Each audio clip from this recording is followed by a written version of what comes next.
अस्सलामु अलैकुम वरहमतुल्लाहि वबरकातुहू। अल्हम्दुलिल्लाह नहमदुहु व नस्तईनुहु व नस्तगफिरुहु व नु'मिनु बिही व नतवक्कलु अलैहि व नऊज़ु बिल्लाहि मिन शुरूरि अनफुसिना व मिन सय्यिआति अमालिना। मन यहदिहिल्लाहु फला मुदिल्ल लहु व मन युद्लिलहु फला हादिय लहु व नशहदु अन ला इलाहा इल्लल्लाहु वहदहु ला शरीका लहु ونشهد أن سيدنا ومولانا محمدا عبده ورسوله أما بعد فأعوذ بالله من الشيطان الرجيم بسم الله الرحمن الرحيم إن الشرك لظلم عظيم وقال تعالى فبظلم من الذين هادوا حرمنا عليهم وقال النبي صلى الله عليه وسلم الظلم ظلمات يوم القيامة صدق الله العظيم وصدق رسوله النبي الكريم ونحن على ذلك من الشاهدين والشاكرين والحمد لله رب العالمين. درود شریف وایي. اللهم صل كما صليت على إبراهيم وعلى آل إبراهيم.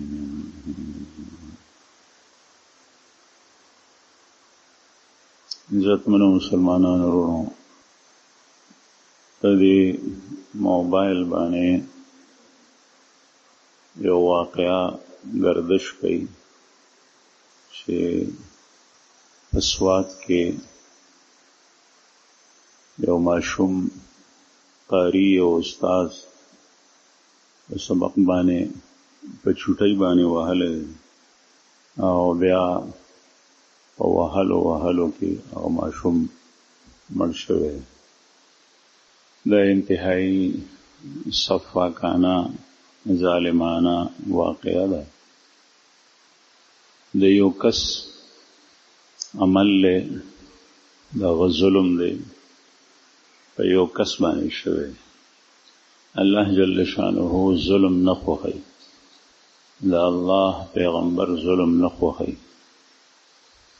د ظلم بدلا الله جل شانه باخلی او رسول الله صلی الله علیه وسلم فرمائے انصر اخاک ظالما او مظلوما،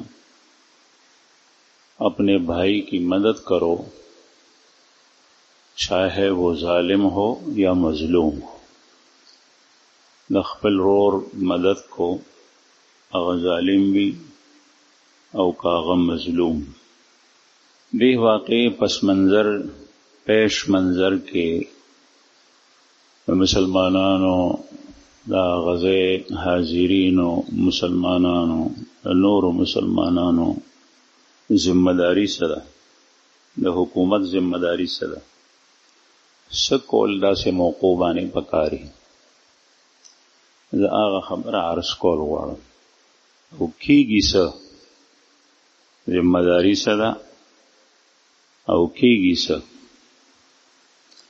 او داسې واقعات یا د دین اشد واقعات هغه په دې ملک او نور ملکونو کې سرګندګي او ګنا. حدیث مبارک کې رسول الله صلی الله علیه وسلم فرمایي چې د خپل رور مدد کو دا ظالم وي او که مظلوم. صحابه ورزو کو چې یا رسول الله د مظلوم مدد کول پدې خو پوهیږو، یو سړی باندې بل سړی ظلم کوي نو مظلوم د ظالم د لاس نه خلاصول لا د مظلوم مدد کولی، لیکن د ظالم سره ظلم کول پدې کیسه خو موږ نه پوهیږو. د دې څه مطلب؟ صحابه کرام عربی پوهیدل، د الفاظ و معانی په دې باندې پوهیدل، لیکن د هغې کیفیت به څنګه وي، د هغې طریقې کار به څنګه وي. صحابو د رسول الله صلی الله علیه وسلم نه دا تپوس کول، ظالم مدد به څنګه کوي. د ظالم سره خو په ظاهر باندې مدد کول لا دي، چې هغه سره په هغه ظلم کولو کې نورم مددو کې نورم زیات ظالم شي. رسول الله صلی الله علیه وسلم به طریقې خولې. کله چې صحابو تپوس کون رسول الله صلی الله علیه وسلم فرمایل د ظالم سره مدد داده چې د ظالم لاس اونیسه، هغه ظلم ته مبرېدا، دا د هغه سره مدد کول. ځکه د هغه انسان چې کله عمل کوي نو د عمل به په دوه قسمه، یو به دا طاعت وي نیکی او یو به دا معصیت وي.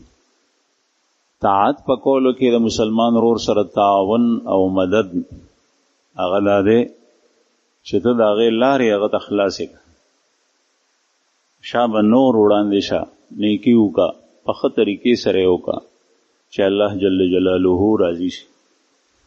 یا یو سړی په نیکۍ باندې په نیک کار باندې آماده کا، هغه ته ترغیب ورکړه. او په ګناه کې چې کله یو مسلمان ګناه کېږي نو دغه وخت کې هغه د ګناه نه ایثارول دا د بل مسلمان ذمہ داری ده. رسول الله صلی الله علیه وسلم چې فرمایل انصر اخاک ظالما او مظلوما، ظالم دی داغه مدد کو، داغه مدد هم دغه دی چې هغه د ظلم نه منی. او عجیب دا د حدیث مبارک کې رسول الله صلی الله علیه وسلم د ظالم مدد اول ذکر کړي، ځکه چې کله نور مسلمانان د ظالم سره دا مدد وکړي او ظالم ظلم ته نه پرېږدي نو منزل به بالکل مظلوم به محفوظ شي، معاشره کې به ظلم نه کېږي، هغه ته به هیڅ قسم تکلیف نه رسي. او د مظلوم مدد چې سړی کوي نو کېدای شي مظلوم ته څه نه څه نقصان رسېدلی، مثلا دی وهي هغه وهل خوړلی یا هغه څه نه څه زخمي شوی، بیا مسلمانان په منځ کې راشي نو هغه لرې کړي. ځکه د ظالم سره مدد کول هغه اول ذکر دی چې ظالم بالکل ظلم کولو ته پرېږدمه. دویم دا چې رسول الله صلی الله علیه وسلم سره د ظلمه د کس ته اخاک اووی، د خپل مسلمان رور هغه ظالم دی او که مظلوم دی د هغه مدد کو. دې نه معلومه شوه که د مسلمان نه ظلم وشي نو دی بیا هم مسلمان دی. او د نورو مسلمانانو معاشرې ذمه داري دا ده چې دی خپل رور ګڼي او دی آینده د ظلم نه منې کوي. نبی کریم صلی الله علیه وسلم ته الله جل شانه جوامع الکلم ورکړو. زما عزتمنو د ظلم مختلف قسمونه دي، د چا حق ایثارول، د چا حق تلفی کول، د چا نه حق شو کول، غصب کول، دا ظلم دی. بیا د رسول الله صلی الله علیه وسلم د احادیث او قرآن پاک نه معلومیږي چې په ځان باندې زیاتې کول دام ظلم دی. او الله جل شانه حقوق ضایع کول دا لوی ظلم دی. او د رسول الله صلی الله علیه وسلم حقوق ضایع کول دام ظلم دی. او د مسلمان حق ضایع کول دام ظلم دی. قرآن کریم کې د رسول الله صلی الله علیه وسلم په احادیثو کې په دین اسلام کې دی ټولو ته ظلم ویلې شوی. قرآن کریم کې الله پاک فرمایي فلا تظلموا فیهن انفسکم، په دې میاشتو کې په ځان باندې ظلم مه کوئ. په ځان باندې هم ظلم کوي سړی، د معصیت ارتکاب کول، ګناه کول، دا په ځان باندې ظلم دی. دروغ ویل، غیبت کول، غلا کول، شوک کول، په بل باندې ظلم دی، په ځان هم ظلم دی. فرایض د الله جل شانو احکام نه ادا کول، په ځان باندې ظلم دی. دغسې خپل ځان زخمی کول، قتل کول، په ځان هم ظلم دی، چې څنګه په بل باندې ظلم دی. خپل نفس د ګناه نه ایثارول او د ګناه ارتکاب کول په دې نفس باندې، دا په ځان باندې ظلم دی. ځکه چې ستا د غلط ارادې او د معصیت د ارتکاب د وجې نه به دغه نفس په قبر کې، په حشر کې، په آخرت کې د عذابونو سره او مختلف ذلت او رسوایی سره مخامخ کیږي. رسول اللہ صلی اللہ علیہ وسلم یو حدیث مبارک کے صحابی ته فرمائی ان لنفسک علیک حقا، تیرے نفس کا اور تیرے جی کا بھی تیرے اوپر حق ہے. فآت کل ذی حق حقا، ہر حقدار تخپل حق ورک، نفس تم حق ورک. نفس باندې زیاته او ظلم کول دانا، یو سړی خپل لاس پری کی، خپل ګوته پری کی، دا ظلم دی. او د ګناه ارتکاب په دې نفس باندې کی، دا ظلم دی. ځکه چې دا یو اوس نقض ظلم ښکاری مونږ ته، او د ګناه ارتکاب کول دا ظلم دی. د دې په عوض کې بده په آخرت کې سوځي په اور کې. د اور ته چې دی لاړو دی د خپل بدعملۍ د وجه نه لاړو، او د نفس ته به د عذاب ورکولی کېږي. قرآن کریم کې ځای په ځای الله جل شانه فرمایي چې دا تاسو په خپل ځان باندې ظلم کړی دی، دا د هغې وجه ده. دغسې الله جل جلاله حق تلفی کول، د رسول الله صلی الله علیه وسلم حقوق ضایع کول، دا هم ظلم دی. حضرت لقمان حکیم صاحب داغه اقوال الله جل شانه په قرآن پاک کې ذکر کړي دي. دومره سعادتمند انسانو هغه زوی ته نصیحت کوي، یا بنی لا تشرک بالله ان الشرک لظلم عظیم. اے بچیا دا الله سره شریک مګرځو، ځکه چې دا الله سره شرک کول دا لوی ظلم دی. دا الله سره شریک ګرځول دا د الله جل شانه حق ضایع کول دي. دا الله جل شانه په حقوقو کې یو حق دا دی چې هغه وحده لا شریک دی، هغه په ذات او په صفات کې شریک نه لري.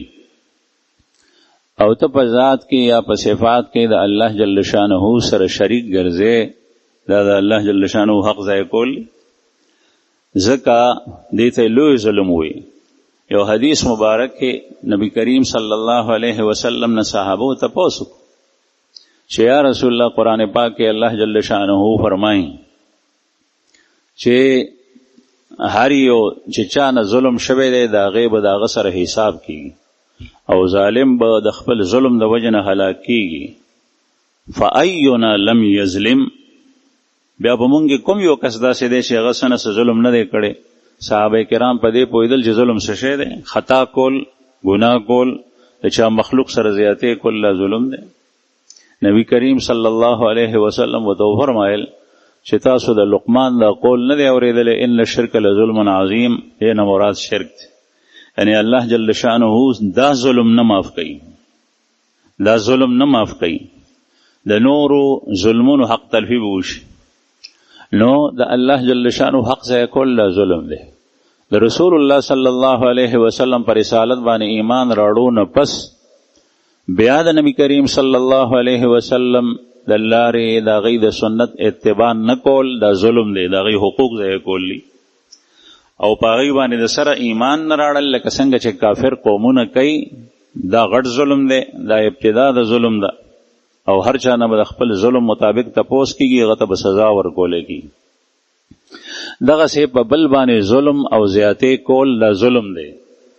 او بیا په بل باندې زیاتې کول په حیوانات پکې راځي، انسانان پکې راځي، بلکې هغه کافر چې په دارالاسلام کې پاتې کېږي ذمي دی او اسلامی حکومت داغه د حفاظت ذمہ داری پورته کړې ده، په هغه باندې زیاتې کول لا هم ظلم دی. زموږ د فقه په کتابونو کې د هغې مسائل جدا احکام ذکر دي ځان، او چې په چا باندې ظلم کې بیا د هغه درې قسمه دي. د چا جان په ځان باندې ظلم کول، د هغه په مال کې په هغه باندې ظلم کول، د هغه په عزت کې په هغه باندې ظلم کول. ته عزت اخلې، د هغه بې عزتي کې د خلکو په وړاندې دا په هغه باندې ظلم دی. هغه ته مور، ښځه، خور یادې داسې خبرې ورته کې چې د هغه تذلیل د خلکو په مخ کې کې دا د هغه عزت اخیستل دي، دا ظلم دی. د چا مال اخیستل دا ظلم دی، په مال کې نقد راځي، امانت یې درکړی دی، تا هغه امانت خوندي کو، دا ظلم دی. قرآن کریم کې الله جل شانه فرمایي اے مومنانو، الله جل شانه تاسو ته حکم کوي ان الله یأمرکم ان تؤدوا الامانات الی اهلها، چې تاسو امانتونه، حقونه پردي حقدار ته حواله. هغه امانت دا ځان سره ایثار کړی دی، هغه نه ورکوي، دا ظلم دی. پردی مال د غلا په شکل کې د هغه نه واغشت، د شوکې په شکل کې د هغه نه وشکول، د غصب په شکل کې د هغه نه لاندې کو. رسول الله صلی الله علیه وسلم فرمایي چې چا د چا نه ځمکه غصب کا ټیک د شبرن د یو لیش په مقدار باندې ځمکه یې نه واغشت، نو دغه ځمکه به د ځان سره په میدان د حشر کې راړي، د حشر په دې انداز کېږي چې هغه ځمکه به تر اومې ځمکې پورې په دې غاړه کې پرته وي، او خلک به د ده په تماشا چې دا سړی ولې په دې عذاب کې مبتلا دی، ځمکه په غاړه کې پرته ده، د ځمکې پانسي او پایي به دته اچولی شي. او دا دې دپاره چې خلک وویني چې ده په دنیا کې دا کار کړو، پر دې ځمکه اعلان کړو، دا ظالم دی. او د چا په جان باندې ظلم کول، هغه د تکلیف رسول، دا ظلم دی. هغه وهل ظلم دی، هغه نوینه تویول ظلم دی، هغه قتلول ظلم دی. او بیا قتل په دې انداز باندې کول چې هغه داسې کیفیت وي چې انسان حیران شي، هغه دا ظلم دی. رسول الله صلی الله علیه وسلم فرمایي الظلم ظلمات یوم القیامه، ظلم دا تیری دی په ورځ د قیامت، تیری دی. او دا یاد ساتئ چې کوم ځای کې تیاری وي هغه ځای کې سړی د ضرر نه ځان نشي بچ کولی. او قیامت ټول داسې دی چې په هغې کې ځان بچ کول دا ډېره زیاته ګرانه ده، صرف د الله جل شانه په فضل سره به کېږي. او الله جل شانه د هغې نښه هغه ایمان او اعمال صالحه ګرځولي ده. قل بفضل الله وبرحمته فبذلك فليفرحوا. د هغه ورځې د تیارو نه که سړی ځان بچ کوي نو په ایمان او اعمال صالحه او د معصیاتو د ظلم نه ځان بچ کولو سره وبچ کېږي. ګنې نو تیاري دي چې چا څومره ظلم کړی دومره یې تیاري دي. پل صراط باندې تېرېدل دي تیاره ده، چې ظالم وي تیاره کې نشي تللی، دی به جهنم ته وغورځېږي، ځکه چې پل صراط د جهنم د پاسه پروت دی، تیر شوی دی. او دغسې چې کوم دی نو میدان د حشر کې تیاری دي دې کس دپاره چې څوک ظالم وي، دی په مختلفو تیاریو کې د هغې نه راوتل به دته ګران شي، ځکه چې هغه ځای کې خپله بچ کېدلو سره نه کېږي. دنیا کې سړی کله کله ځان په خپله د یو نقصان نه د یو هلاکت د ځای نه بچ کړي. بله دا ده چې کله د ظلم بدله الله جل شانه په دنیا کې ورکړي، آخرت کې خو د هر یو معصیت د هر یو ګناه سزا ده. په جهنم کې د ظلم سزا کله کله دنیا کې الله جل شانه ظالم ته ورکړي، دا د عبرت دپاره خلکو ته یې ښیي. نو د هغې نه ځان ساتل پکار دي. او که یو سړی زورور دی، هغه وایي چې ما ته څوک څه نشي ویلی، نو د سر د پاسه سر شته، د هر یو سړي د پاسه بل یو داسې کس شته دی چې هغه دی نیوی شي. او د دې انتها د الله جل شانه په ذات باندې کی.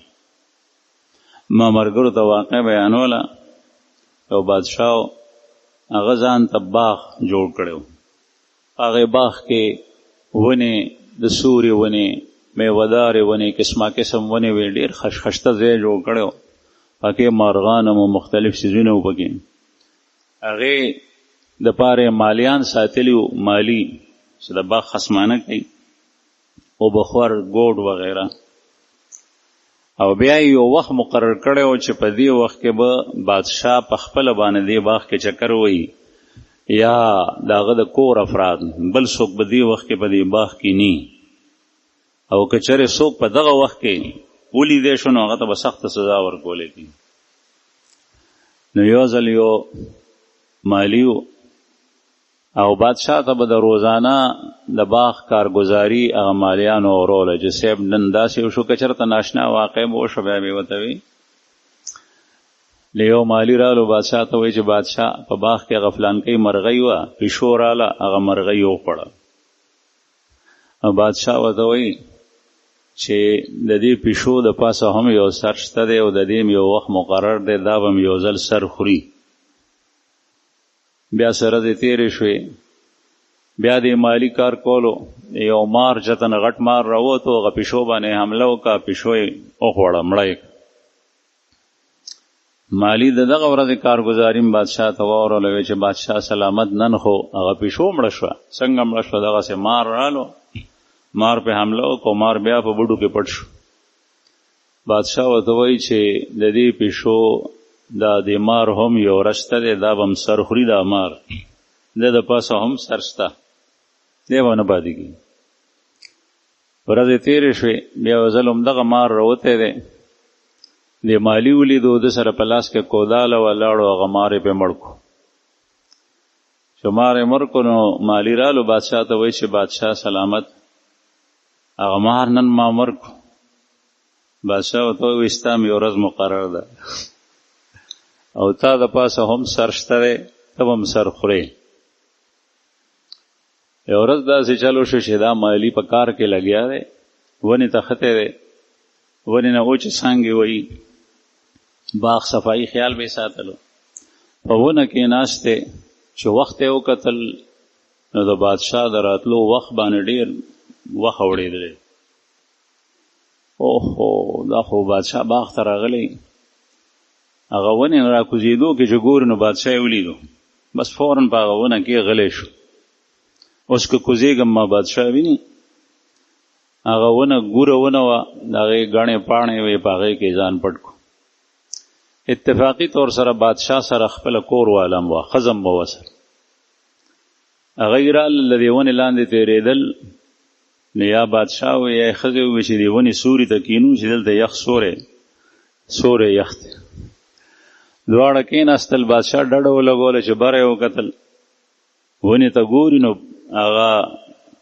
مالی ته خدای ښکاري په هغه باندې رپندې ولګېدو د یارې نه دا پاڼې خوځېدې نو بادشاه وایي چې دا پاڼې ولې خوځي ویې لکه څوک مالی ورته آواز ورکړو زه یم بدقسمته بادشاه ورته وایي چې راکوش بادشاه ډېر په قهر شو ځکه چې بادشاه سره کور والم وه ورته وایي چې تا خو زما پرده فاش کړو تا خو زما عزت اخیسته فوراً یې په اډر وکړو چې په فلانکۍ ورځ باندې دې قتل کړي پولیس والا ونیو بوتلو جیل ته یې کو په هغه ورځ به دې قتلېږي هغه ورځ شوه ورته یې لکه که په زړه دې سارماني وی ووایه ستا د قتل وخت راغلی دی مالي ورته وایي چې صاحب کیسه یې ورته د سره مرغۍ باندې پیشو حمله وکړه نو تا داسې ووایي چې د دې یو وخت شته دی دا به هم سر خوري بیا پیشو مار وخوړه بیا مار ما مړ کړو تا داسې ووایي اوس که ته ما مړ کې د تا د پاسه م یو سر شته او تا نه به هغه ذات تپوس کوي ګورئ که چې ما دومره غټ کیس خو نه دی کړی مار مې مړ کړی سوچ وکړه بادشاه فوراً ووایي چې دی پرېږدئ اخلاصي بهر حال الله جل شانه دا هر یو واقع ویني والله بصیر بالعباد الله جل شانه بندگان ویني هر یو کس په نظر کې دی څوک څه کوي یو مسلمان بل مسلمان باندې ظلم کوي قتلی وجنی دام خدای ویني د چا مال څوک خوندي کوي دام الله ویني خاون په ښځه باندې په کور کې ظلم کوي دام الله جل شانه ویني ښځه په خاون باندې زیاتی کوي کله کله نه سبا ښځې زوروي شي دام الله جل شانه ویني مسلمان ملک باندې مسلمانانو باندې ظلم کیږي بعضې دشمنان دام الله جل جلاله ویني زما عزتمندو په دې کې بیا د خلکو ذمہداري دا ده چې کوم رسول الله صلی الله علیه وسلم بیان کړي ده ظالم که چېرې کافر دی دشمن دی هغه ته سزا ورکړه او که چېرې هغه ستا مسلمان روري نو هغه دپاره چې کوم حد الله جل شانه مقرر کړی دی هغه ورته ورکړه او د ظلم نه مخکې د هغه لاس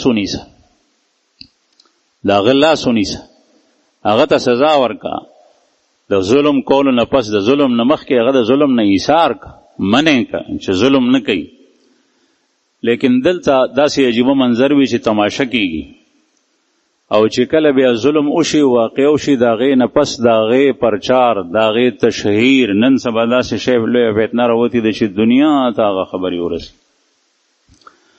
زما عزتمندو رسول الله صلی الله علیه وسلم فرمایي او پکارم داسې ده د نبی کریم صلی الله علیه وسلم احادیثو کې مفهوم دا دی چې د ګناه تشهیر کول نه دی پکار، بلکې د ګناه مخنیوی پکار دی. هغه ځای کې چې کوم قوم د یو ګناه نه واقف نی، هلته په منبر باندې یا په بل یو طریقه باندې د ګناه تشهیر کول دا مناسب نه دی، ځکه چې د خلکو به دې ګناه ته پام شي، دا ګناه به خلک شروع کړي. مخکې پیژندنه اوس به پیژني. د ماشومانو په وړاندې د داسې خبرو تذکره کول نه دي پکار، ځکه چې د ماشوم ذهن پاک او صاف وي. د معصیت خبرې، د ګناه خبرې په کور کې ښځه خاوند لګیا دي کوي او ماشومان ورسره ناست دي، دا نه دي کول پکار د هغې مخکې، ځکه چې د هغه په ذهن باندې دا اثر اچي. ماشوم ته په موبایل کې، په کمپیوټر کې، په بل یو څیز کې داسې پروګرام او داسې تصاویر خول چې د هغې نه ماشومان بد اخلاقي زده کړي، دا نه دي پکار. دا تشهیر د ګناه دې سره معاشره ټوله ګنده شي، ککړه شي، ځکه ګناه کول ځان ته دا مستقله ګناه ده، او ګناه برملا کول دې کس ته فاجر وي. فاجر دا په ګناه د پاسه ګناه ده، او د ګناه اظهار کول د خلکو په مخ کې دا د هغې نه لویه ګناه ده، ځکه چې په دې سره معاشره ټوله ګنده کېږي. عزتمنو مسلمانانو، الله جل شانه چې کوم سړي ظلم کړی هغه ظالم نیول پکار دي. په دې ملک کې، په بیرونی ملک کې د ظلم مختلف قسمونه دي. دا یو ظلم شوی دی، کوم واقع چې ما تاسو ته بیان کړه، تاسو ته پته ده، یو کس واقع په دې ملک کې په مدرسو کې ماشومان بچي قتل شوي، په هغې باندې بمبار شوی، بې ګناه، بالغم نه او په یوم نه په شلګونو په سوونو ماشومان هغه قتلي. بې ګناه زنانه، بې ګناه ماشومان په هغې باندې چې کوم دی نو میزایل او بم را پروزي، هغه والوسي. چې څنګه هغه ظلم دی، دا د هغې نه غټ ظلم دی. داسې واقعات کېږي په دې میډیا، پرنټ میډیا، په دې موبایل کې راځي، دا ښځه داسې زیاتی سره قتل کا، دا سړی داسې زیاتی سره قتل کو، داسې وشو، داسې وشو. د دې پرچار نه پکار، هغه هم ظلم دی. نن سبا چې د ټول نه غټ ظلم کلونه وشول چې مسلسل روان دی، او د دنیا مسلمانان او هغه په مسلمانانو کې او حکمرانان، حاکمان یا د ظالم سره په ظلم کولو کې مرګري دي، او یا خاموش تماشه کوي لګیا دي، او هر قسم ظلم هغه د غزه په مسلمانانو باندې کی. کورونه ورته وران کړل، شاکور رانول ظلم دی. نارینه شهیدان کړل، څوک وجل دا ظلم دی. ماشومان، واړه قطره ماشومان دا شهیدان شول، دا ظلم دی. ښځې شهیدان شوې، دا ظلم دی، هغه ووجلې. حالانکه رسول الله صلی الله علیه وسلم فرمایي چې زنانه به نه وجنئ، د دشمن زنانه، ماشومان به نه وجنئ. یو ځل په یو جنګ کې ابتدا وه، صحابه کرام لګیا د چا د لاسه نه یو زنانه قتل شي، او رسول الله صلی الله علیه وسلم په هغې باندې انکار وکړو او وی فرمایل چې زنانه مه وجنئ. هغه زنانه چې هغه په جنګ کې په خپله ملوث ده، او هغه د خپل پارټۍ سره، د خپل جماعت سره، د خپل تپې سره برابر د سړو غونې ولاړه ده او مدد کوي، دا خو داسې ده لکه سړی، او دا جنګېږي، بیل شی دی. کومه زنانه چې په کور کې په آرام وخت تېرېږي نه، لیکن په غزه کې د مسلمانانو زنانه هغه ټوکړي کېږي، هغه په دې موبایل باندې هغه راځي ظلمونه.